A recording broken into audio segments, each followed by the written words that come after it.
तो आज हम बात करेंगे साउथ डायरेक्शन के बारे में। बहुत ही इंफॉर्मेटिव वीडियो होगी ये। सो इस वीडियो के एंड तक ज़रूर बने रहिएगा। Hare Krishna everyone, my name is Shaan and I welcome you all to my channel again.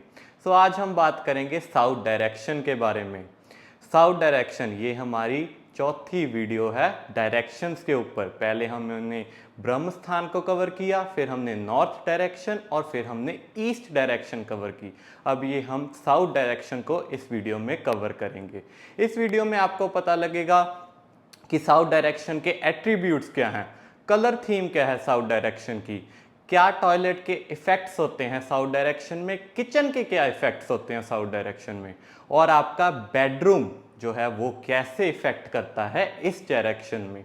आपका जो स्टेयर केस घर में बना हुआ है वो इस डायरेक्शन में कैसे इफेक्ट करता है। इन सभी चीज़ों का मैं जवाब आपको इस वीडियो में दूंगा खुद।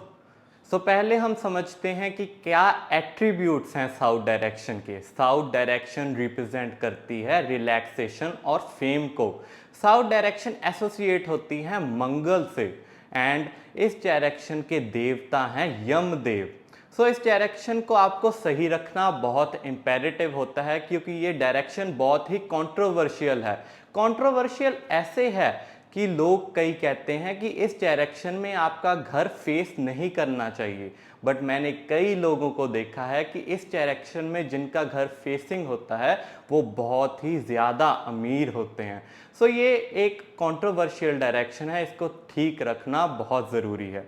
अब हम आते हैं कि कौन सी चीज़ें कैसे इफ़ेक्ट करती हैं इस डायरेक्शन में।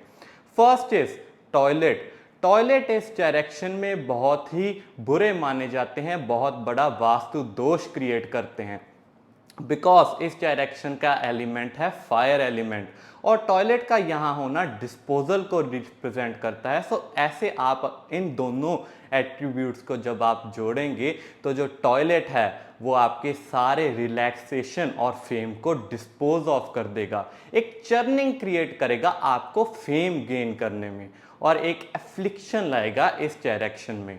अगली जो चीज़ है किचन। किचन इस डायरेक्शन में बहुत अच्छी मानी जाती है बिकॉज फायर एलिमेंट को रिप्रेजेंट करती है किचन और ये डायरेक्शन भी फायर एलिमेंट की है और मंगल की है ये डायरेक्शन। किचन इस डायरेक्शन में अच्छी है। किचन को बस एक चीज़ का आपको ध्यान रखना है किचन के रिलेटेड कि किचन को आपने ब्लैक कलर का बिल्कुल भी नहीं करना। लोग क्या करते हैं, किचन इस डायरेक्शन में बना तो लेते हैं बट जो पत्थर जो स्लैब होता है किचन के अंदर वो ब्लैक कलर का कर लेते हैं। उस वजह से जो किचन इस डायरेक्शन में सही होने के बावजूद भी एक वास्तु दोष की तरह इफेक्ट्स लाती है। क्विक टिप, आपको ब्लैक मार्बल बिल्कुल भी नहीं लगाना इस जगह पर। अगली चीज जो है वो है बेडरूम्स। बेडरूम्स इस डायरेक्शन में ठीक माने जाते हैं बट एक चीज का बहुत जरूर ध्यान रखने की जरूरत है कि जो आपका बेडरूम है उसकी जो बैक साइड, बैक रेस्टिंग वाली जगह होती है वो आपको सही डायरेक्शन में रखने की जरूरत है। आपका हेड जो है वो साउथ डायरेक्शन में आना चाहिए। कई लोग क्या कहते हैं कि जो आपकी बेड की बैक रेस्ट है वो साउथ डायरेक्शन में होने के बावजूद भी, मतलब उसकी जो फेसिंग है वो साउथ डायरेक्शन में होने के बावजूद भी आप अगर पैर दूसरी डायरेक्शन में रख लें तो भी ठीक होगा, बट ये बिल्कुल सही नहीं है बिकॉज इस डायरेक्शन में ये करने के बावजूद भी आपको इफेक्ट्स जरूर मिलते हैं। मैंने कई सी अपनी वास्तु कंसल्टेशंस में देखा है कि जो लोग हैं उनको सीरियस साइड इफेक्ट्स फेस करने पड़ते हैं, उन्हें डाइजेशन की प्रॉब्लम्स आती हैं अगर वो ऐसे सोते हैं तो।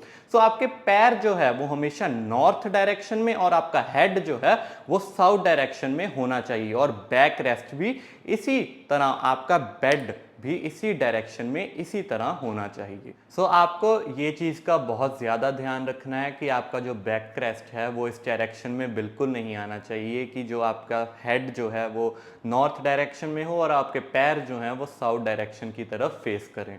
ऐसे आप अपनी मौत को खुद बुलावा देते हैं। इस चीज़ का बिल्कुल ध्यान रखें क्योंकि डाइजेशन में प्रॉब्लम आएगी, हार्ट रिलेटेड डिजीजेस भी आपको हो सकते हैं इसके रिलेटेड। इस चीज़ का बिल्कुल ध्यान रखें। अगली चीज़ जो हमें देखनी है वो है कलर थीम।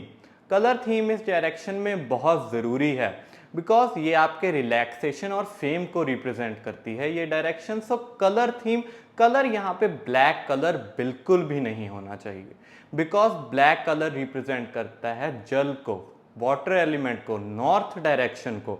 अगर वो यहाँ पर आ जाता है, ये डायरेक्शन रिप्रेजेंट करती है फायर एलिमेंट को। सो कलर इम्बैलेंस होने की वजह से आपके फेम और रिलैक्सेशन में एक अफ्लिक्शन आएगी। अगली चीज जो यहाँ आती है वो है स्टेयरकेस। स्टेयरकेस इस डायरेक्शन में बहुत अच्छा नहीं माना जाता वास्तु के हिसाब से बिकॉज जो क्लॉकवाइज स्टेयरकेस होता है वो आपके रिलैक्सेशन और फेम को दबा देता है, और यही अगर यहाँ पे एंटी क्लॉकवाइज स्टेयरकेस आ जाए तो वो आपके रिलैक्सेशन और फेम को बढ़ाएगा। फेम तो बढ़ेगा बट रिलैक्सेशन भी बढ़ेगी, जिसकी वजह से आपके काम में एक तरह से एफ्लिक्शन आएगी। आपका काम करने का मन ही नहीं करेगा, आपका मन करेगा कि मैं रिलैक्स करूं, आराम से बैठूं। सो इस चीज़ का आपको बिल्कुल ध्यान रखना है कि स्टेयरकेस इस डायरेक्शन में आ ही ना तो अच्छी बात है। सो ये थी मेरी एक छोटी सी वीडियो ऑन द टॉपिक कि साउथ डायरेक्शन कैसे आपके घर में कैसे इफेक्ट्स लाता है। इस डायरेक्शन में अगर आपका घर फेसिंग है, मतलब लाइक आपका साउथ फेसिंग घर है, तो जो आपका गेट है उसे अगर आप रेड कलर पेंट कर दें तो बहुत अच्छा होगा। कई लोग नहीं करते, कोई और कलर का पेंट रखते हैं, इसी वजह से उन्हें कई प्रॉब्लम्स फेस करनी पड़ती हैं। अगर आप रेड कलर का पेंट करवा दें तो बहुत अच्छा होगा। सो ये थी मेरी एक छोटी सी वीडियो। मैं आने वाले समय में ऐसी डायरेक्शंस को और कवर करूंगा और आपके तक ये इंफॉर्मेशन लाता रहूंगा। टिल देन, हरे कृष्णा।